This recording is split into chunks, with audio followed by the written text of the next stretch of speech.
এই মিষ্টি, তুমি আসলে তোমার জন্য আমি অপেক্ষা করছি তো। তোমাকে নিয়ে যাওয়ার জন্য এসেছি আমি। আসো আসো। ঠিক আছে, চলো। চলুন। চলো এবার ঘরে, তোমার জন্য সবাই অপেক্ষা করছে। তুমি অনেক দিন পরে আসলে তো, তোমার জন্য হ্যাঁ। সবাই অপেক্ষা করছে। উনি ফোন করেছিলেন, বললেন আপনাকে পাঠাবেন।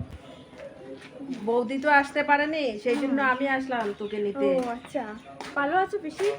আমি ভালো আছি। তুই আচ্ছা। অনেকদিন পরে তো আসলে, কতদিন পরে তোকে দেখলাম।